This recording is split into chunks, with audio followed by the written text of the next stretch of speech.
Eh, la plática la titulé Caminando con un propósito. Y creo que es muy importante que meditemos acerca del propósito, ¿sí? El propósito prácticamente, ¿qué es lo que nos da? Nos da una dirección, nos dan un objetivo, nos da metas, pero también nos da la satisfacción de poder saber que estamos acercándonos a cumplir ese propósito, ¿sí? Diario estamos llenos de propósitos y sobre todo cuando comienza el año, comenzamos con buenos propósitos, ¿sí? Y empezamos a lo mejor diciendo, este primer par de meses en el año voy a arrancar con una dieta. ¿Y qué haces las primeras semanas? Corres a la báscula para ver el efecto que está teniendo ese objetivo. Y si ese objetivo no se está cumpliendo, bueno, pues, ¿qué puedes hacer? Emplearte más en cumplirlo, o de repente tú te empiezas a desmotivar y ya lo dejamos y lo hacemos a un lado. Pero hay un propósito mayor, y es el propósito por el cual nosotros estamos hoy aquí en esta tierra. Y yo creo que Dios está sumamente interesado en que cada uno de nosotros podamos cumplir su propósito. Si tú estás hoy aquí, yo te quiero decir que no hay coincidencia. Es porque Dios tiene un propósito, tiene un llamado también. Y los propósitos de Dios nos llevan realmente a poder tener una plenitud, un gozo, porque no hay propósito más grande que saber, primero, sabernos amados, sabernos escogidos, sabernos llamados, ¿sí? Hoy la humanidad en todo el mundo más o menos habrá alrededor de un poco más de 7 billones de personas o 7,000 millones de personas. Cada persona, imagínate a cada persona en un lugar donde nació, está en una familia, en un país, en una cultura, ¿sí? Cada uno trabaja con valores, con propósitos diferentes. Hoy en la tierra más o menos se calcula que alrededor de 2,000 millones de personas son personas que practican de alguna forma o conocen a Cristo, ¿sí? El resto pues está dividido en aquellos que no les interesa tener una relación con ningún Dios, y otras personas que, bueno, pues practican algún otro tipo de religión, ¿sí? Pero de estos 2,000 millones, lo que es interesante es que realmente ¿cuántos pueden decir, oye, yo he escuchado de Cristo? Pero muy pocos creo que pueden decir, yo conozco el propósito que Dios, que Cristo tiene para mi vida. Es muy diferente, escúchame bien esto, ser un hombre o una mujer exitosa en la vida a cumplir el propósito de Dios. El éxito no está directamente relacionado con el propósito. Y así es como podemos ver hoy ante nuestros ojos grandes hombres y personalidades que un día ganan un Oscar y unos meses después pueden llegar a suicidarse. Así de fácil, ¿sí? Porque no va una cosa ligada con la otra. Y cuando tenemos realmente un llamado de parte de Dios, yo quiero que esta mañana te sientas realmente con mucho gozo, porque si tú estás aquí es porque Dios así lo desea, que conozcas el propósito que Él tiene para tu vida y que ese propósito sea revelado. Y vamos a entender cuáles son las implicaciones de cómo no o por qué no conocer el propósito de Dios. Yo creo que primeramente hay que pensar algo: Dios no crea basura. ¿Te has puesto a pensar en eso? Hasta el más mínimo insecto tiene un propósito. Una abeja que nace, desde que nace, ¿qué sucede? Se le empiezan a mover las alas a la abejita, ya sabe qué tiene que hacer. Tiene que ir, va a la flor, germina, por un lado poliniza, tiene esa función, es decir, ayuda a que haya más flores, pero también a construir su colmena, ¿sí? Y ese es el propósito con el cual fue diseñada. Entonces hay un propósito perfecto, y ese propósito perfecto llega a traer un equilibrio. Por eso existe el cuerpo de Dios, porque el cuerpo de Dios es lo que da el equilibrio perfecto a esta sociedad, a la humanidad. Cuando el cuerpo de Dios crece, nosotros podemos observar y poder llegar a ver que todo comienza a operar conforme al objetivo, a las metas que Dios tiene. Y asimismo, digamos que la iglesia ejemplar, la primera iglesia, que fue la iglesia del libro de Hechos, podemos nosotros ver que era una iglesia donde prácticamente no había enfermedad, donde prácticamente no había escasez, porque unos compartían todo con otros, y no estoy hablando de una doctrina de izquierda o socialista, ni populista, sino realmente el amor. Cuando el amor se mueve a través del Espíritu Santo en una sociedad, comienza a traer cambios tan profundos que comienza a transformar no solo vidas, sino naciones. Así es que el apóstol Pablo en Efesios capítulo 1, versículo 4 nos dice lo siguiente. Fíjense qué maravilla esto. Pon mucha atención en estas palabras. Él dice lo siguiente: incluso antes de haber hecho el mundo, Dios nos amó. Antes de crear todo, Dios ya te amaba. Es decir, que tú ya existías. Dice, y existías en Cristo para que seamos santos e intachables a sus ojos. O sea, Él ya nos había apartado. Eso es la santidad. Él ya te había tomado, te había elegido, te había apartado, ¿sí? Y después dice lo siguiente: para que seas intachable. ¿Cómo se puede ser intachable? Sin mancha, puro, ¿sí? Para poder cumplir un propósito. Aquí en la alabanza yo insisto mucho, sobre todo el hecho de que en la alabanza tenemos que ser intachables, ¿sí? Porque es la punta de lanza para que todo el ambiente espiritual sea movido. Y por eso el cantar lleva también esa parte que es tan importante, hacerlo intachable a sus ojos. Y en el versículo 5, fíjense esto, dice: Dios decidió de antemano adoptarnos. Dios, repite conmigo, Dios decidió de antemano adoptarme. No todos lo están repitiendo. Es súper importante esto. Tenemos que sentirnos que realmente Dios nos ama tanto que nos escogió, nos formó, nos escogió y nos adoptó. Vamos a decirlo otra vez. ¿Sí? Tal cual como lo dice aquí, pero poniéndolo en primera persona. Dice: Dios, repite conmigo, decláralo: Dios decidió de antemano adoptarme como miembro de su familia. Y después dice: al acercarme a sí mismo por medio de Jesucristo. Eso es precisamente lo que Él quería hacer. Y después dice: y le dio gran gusto hacerlo. Dios celebra que seas parte de su familia. Dios se goza que te haya escogido. Y la pregunta el día de hoy es: ahora que Dios me escogió, ¿qué voy a hacer? ¿Cómo es mi vida? ¿Cómo puedo yo vivir en un propósito al cual Dios me haya elegido? Porque si te eligió, no te eligió simplemente para que vivieras una vida, crezcas, te multipliques y mueras. Y vamos a ver las características ahorita yo creo que hay 3 tipos de persona viviendo en la tierra.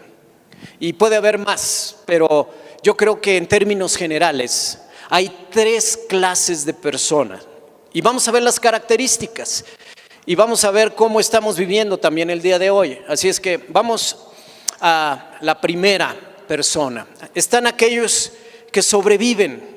El que sobrevive es una persona que está totalmente sujeto a las circunstancias. Es una persona que realmente, como no entiende para qué está aquí en la tierra, lo mismo le da estar en un lado o en otro.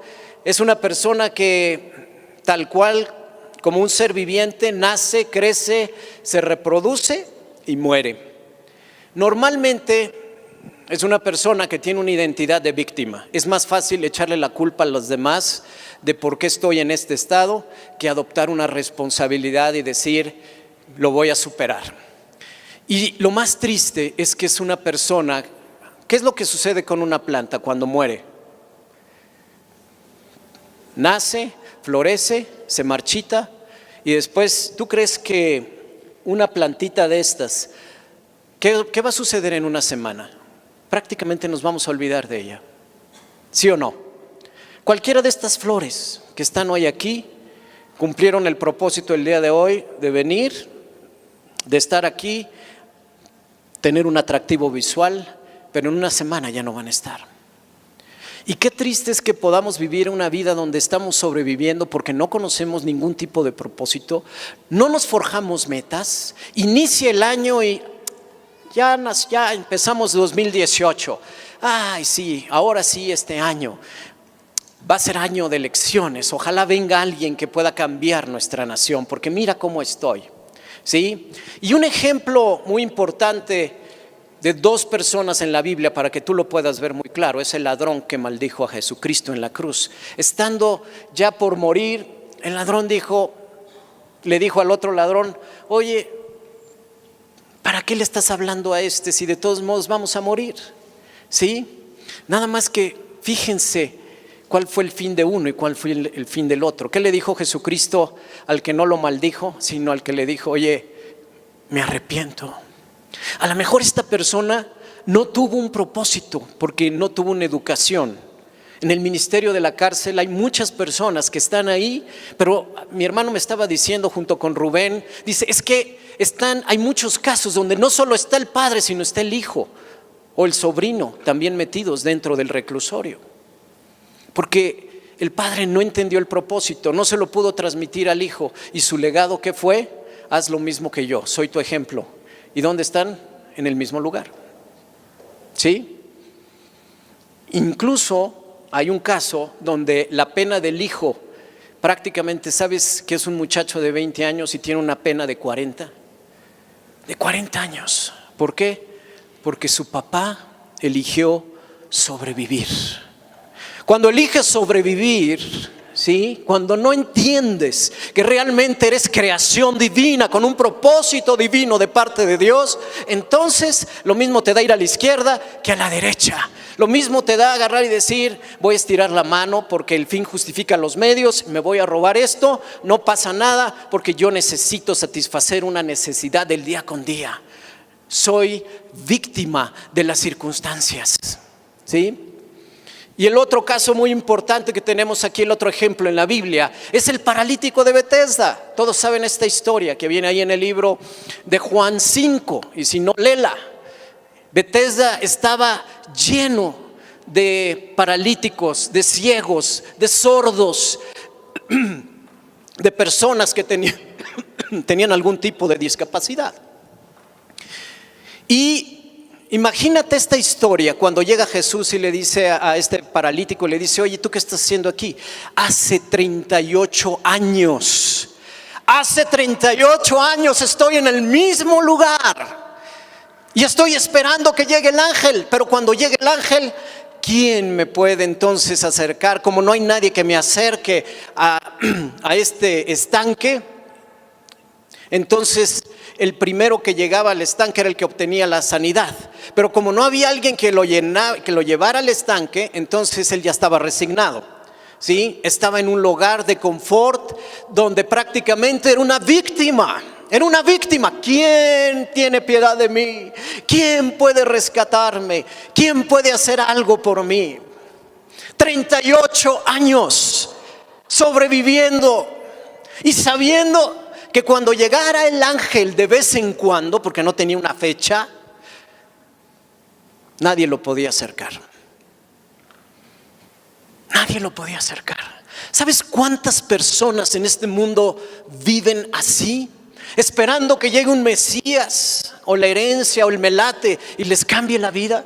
¿Sabes cuántas personas? Y lo más triste es que dentro de este grupo de personas hay personas que conocen a Cristo, pero sobreviven en la vida. Porque no han encontrado el propósito, no saben quiénes son, no tienen ni conocen su identidad. Y eso a lo que me lleva es estar esperando que alguien más haga las cosas por mí. Hoy en la política es muy común verlo, aquellos que, oye, ya agarró mi compadre el hueso porque si no, ya ahí estás. Esperando y esperando que alguien más le vaya bien para que te invite a ser parte de su equipo. Cero identidad. Qué triste que haya personas que se demeriten tanto. Pero lo más triste es que hayan escuchado de Jesús, que sean de esas 2,000 millones de personas que han por lo menos tenido o han sido expuestas a la Biblia. Sin embargo, ¿qué sucede? No lo practican, no escuchan, no entienden cuál es su verdad y menos su propósito. Vamos al segundo grupo. Este es todavía más interesante y cada vez se va a poner mejor.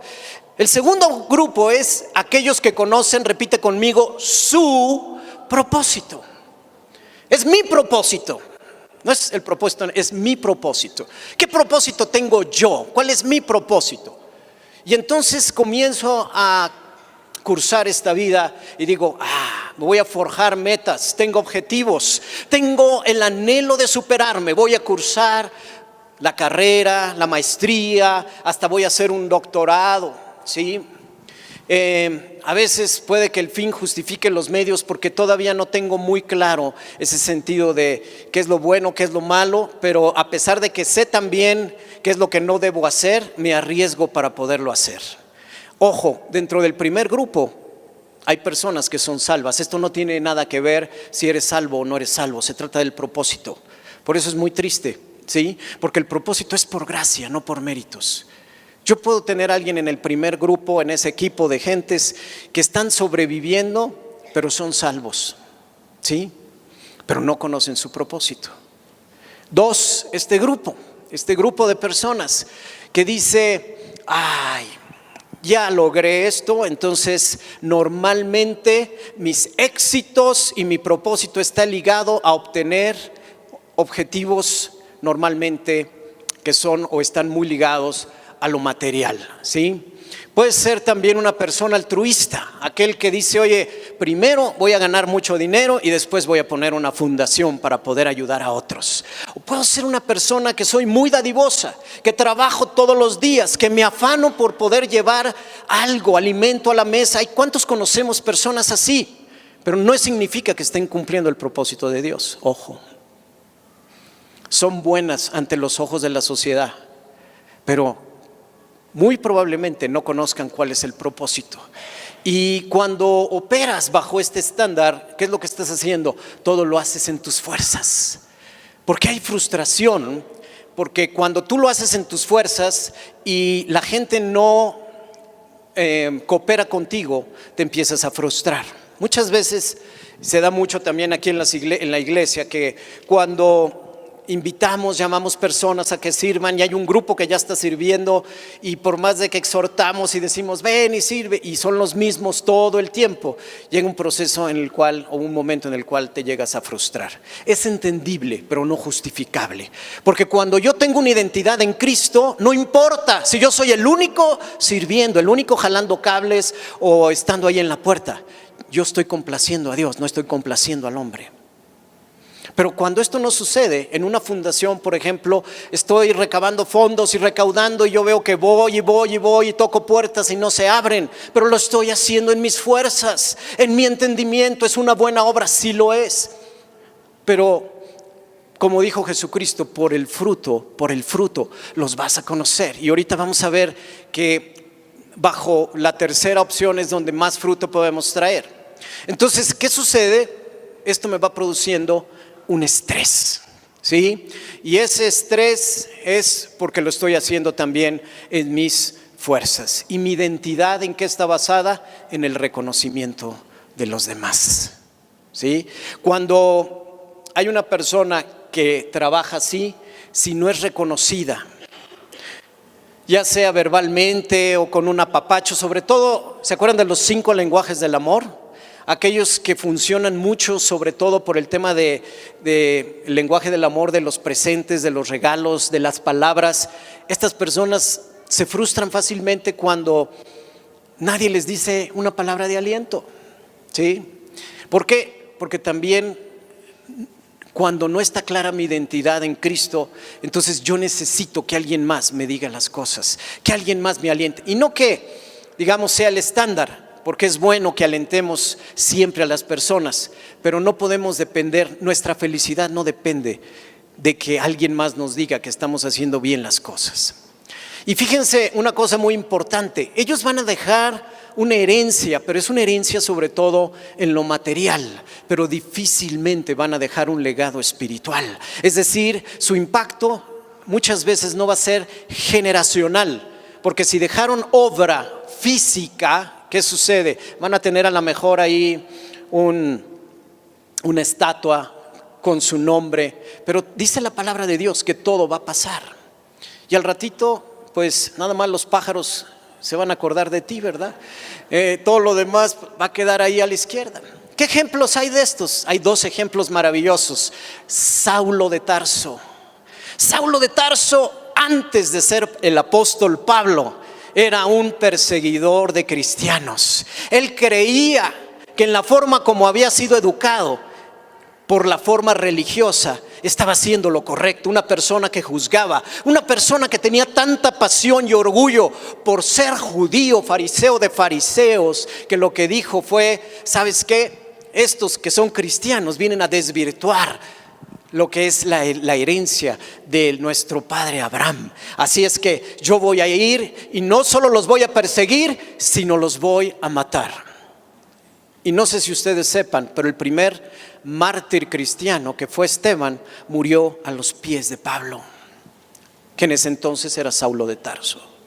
Imagínate hacia dónde iba su propósito, y estaba él tan desorientado del propósito de Dios, que él juraba y perjuraba que estaba haciendo lo bueno y estaba haciendo lo correcto, matando cristianos, pero en realidad tuvo un encuentro con Jesucristo y Jesucristo le dijo: Saulo, Saulo, ¿por qué me persigues?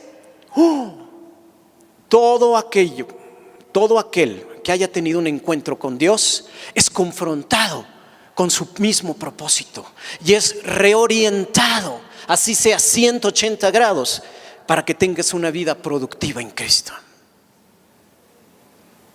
¿Te imaginas esto? El otro es los religiosos, que llegaban y discutían con Jesús, y discutían sin saber la verdad.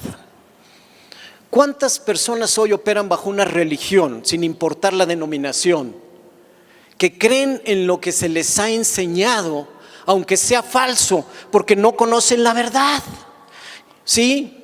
Y la iglesia tradicional se ha encargado de engañar a pueblos y naciones completas durante años, porque la verdad no ha sido revelada. Y si tú los confrontas y ellos llegan y te dicen: no, es que es un dogma mangos, esta es la palabra de Dios. Esta es la palabra de Dios. Y cuando tú conoces la verdad te hace libre. ¿Sí? Por eso estamos hoy aquí, porque la verdad realmente es la que es la palabra de Dios, y es la que va a traer realmente una revelación completa y absoluta a tu vida. El otro ejemplo es el joven rico. Jesús lo confronta y le dijo: oye, ¿has seguido todos los mandamientos? Todos. Perfecto. Y Jesús, que es experto en poner el dedo, como dicen, en la llaga, le dijo: oye, nada más deja todo y sígueme. Y él dijo: ¡oh! ¡Ay, no, Jesús! Y dice que se dio la vuelta y siguió tristemente su camino, porque tenía muchos bienes, servía a otro Dios. ¿Entendemos? Entonces, podemos pensar que estamos haciendo lo bueno, lo correcto, pero no necesariamente el propósito de Dios. Qué importante esto. Y vamos al tercera clase de personas, aquellos que operan bajo el propósito de Dios. Dice Romanos 8:14, todo aquel que es hijo de Dios es guiado por su Espíritu. ¿Cuántos hijos de Dios habemos aquí esta mañana? Levanta tu mano.